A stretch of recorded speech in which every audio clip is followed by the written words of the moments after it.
In this video, we're going to talk about how to look up a bill that the Texas State Legislature is considering. Most of us don't need to use this skill on an everyday basis, but it's still a really handy one to have in your back pocket. When there is an issue that you care about a lot, or maybe a piece of legislation that you're hearing about in the news and you want to know more, of course, there are ways to find summary information on that bill. You can find a good news article. There may be advocacy groups who are putting out information about it, but sometimes there's no substitute for getting to go straight to the source and read it for yourself. So that's what we're going to do in this video. So the place you would need to go if you want to look up a bill is called Texas Legislature Online. I know, super fancy, so the production quality is almost as awesome as that of this video. So it's not super fancy, but it's utilitarian. It gets us the information we need. So where you want to look on this homepage is just this search legislation section right up here at the top. You'll want to double check and make sure that the current legislature is showing, if that's the one, like if you're wanting to find information about a bill that's being considered now. And you have the option to look up by word or phrase if you don't know the bill number. And if you do know the bill number, you just type it in. So in this case, I'm about to do a few videos on Senate Bill 8. So I'm just going to type that in and hit go, and it takes me to this lovely summary page. So let's take a look at what's going on here, because it's a lot of information.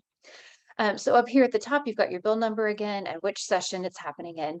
We're in the 88th regular session. It's 2023. It'll give you an idea of the last action that was taken on the bill. So in this case, this bill has just passed out of committee in the Senate. The report's been printed out. That means it's ready and waiting to be heard by the Senate whenever it gets put on the calendar. There's caption text. So there's always this like very long clunky title that gives you a summary of what the bill is on. Handy to make sure you're looking at the right one. Got a list of the bill's authors and then a long list of subjects, since this bill covers a lot of different topics in one. If we scroll down a little bit,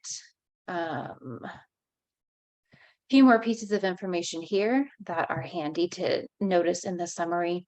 So there's a companion bill to this one, House Bill 5261, and it's identical. So that means this bill was filed in the Senate, and a friend over on the House side filed the exact same language so that both of these bills could be considered kind of in parallel fashion in the House and Senate. And so like assuming both of them get considered and moved through and passed, that theoretically I think makes it a little easier to reconcile any differences and go ahead and get that passed more quickly, sorry.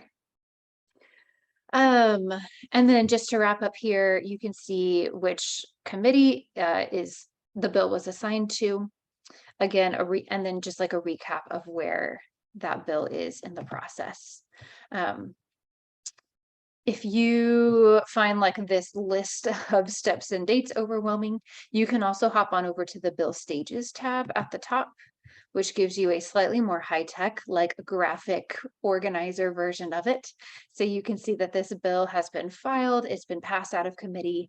The next stage of the process it needs to move through is being heard and voted on by the Senate. And if you want to know more about how the legislative process works, there's a helpful link section over here that includes some basic information there. So the text tab is where I usually spend most of my time when I'm trying to find information on a bill.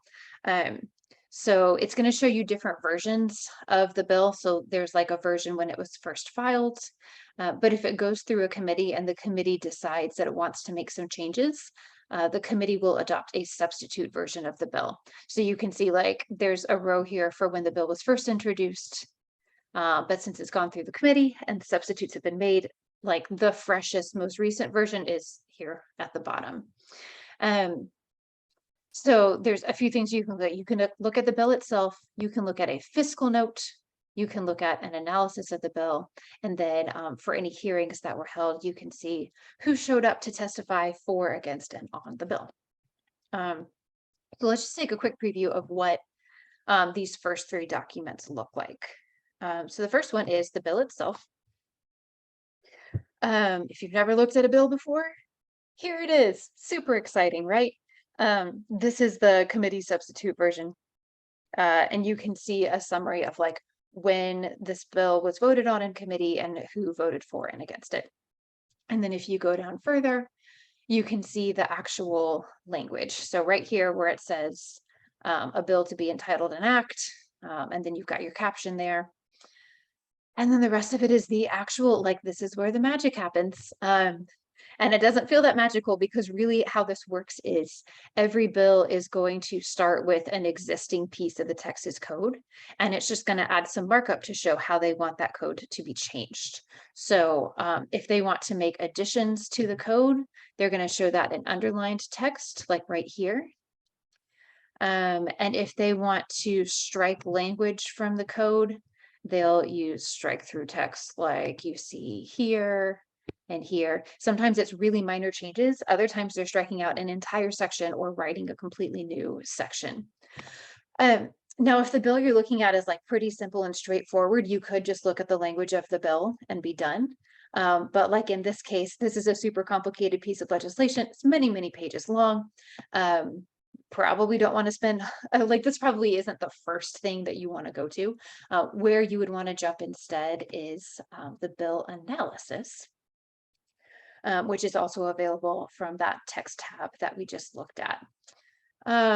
So the bill analysis is interesting because it starts off with this author's statement of intent, and that gives you a little window into how the author of this bill is framing this up, what kind of arguments and rhetoric they're going to use to try to convince their colleagues to pass it.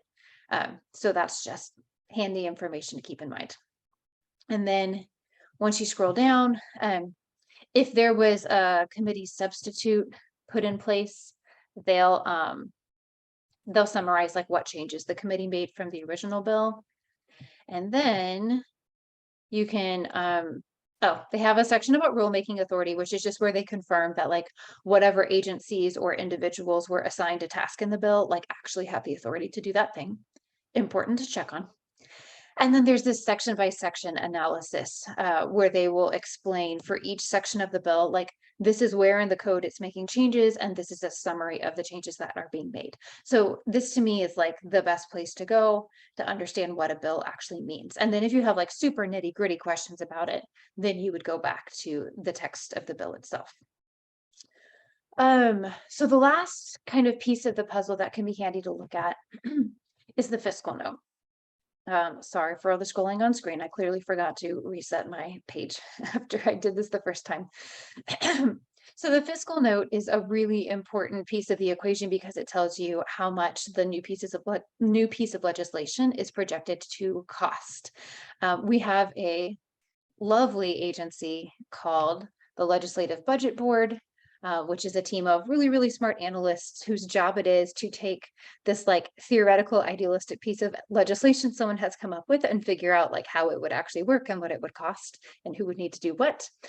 And then they put out this summary of what they've determined from their research. So you start off with this cover page that will tell you, for example, the estimated 2-year net impact to general revenue related funds. So like, what is this thing going to cost us? And it's always a 2-year impact because, as you probably know, the Texas legislature meets just every other year. So they make decisions that last for a biennium, a period of 2 years. And then they project that out for the next 5 years, focusing on, again, on the general revenue fund. And then if there are other funds that could be impacted, they break those out down here. They also will give you a sense of how many state employee, like how many full-time equivalent positions would have to be created or cut if this legislation were passed. So that's kind of like the summary on the front page. The fiscal analysis section, kind of similar to the bill analysis, but it's shorter. But it breaks down, again, the major components of the bill and the types of costs that would be associated. And then if you get past that, the methodology section is where you really get into the nuts and bolts, and the analysts explain how they made their estimates about the costs involved with the bill. So there's a lot of really rich information here if you dig in. Now, estimate is the key word here, right? Like, this legislation hasn't been passed. Nobody can know for sure how it plays out. This is but this is an educated prediction, and it's the best information we have about what we think would happen if the legislation passes. And then, so they have a section like if there's technology that's required, like if a new software program or system needs to be built, they've got to factor in the cost of that specifically.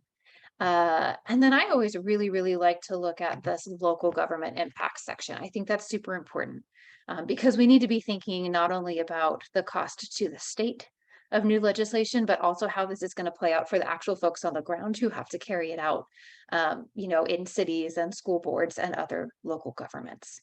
So lots and lots of great information here. It's a little bit, it's not summer blockbuster reading or beach reading, but really grateful that we have this information handy when we need it. So I hope this has been helpful. Keep this in your back pocket for the next time you need to check out a bill.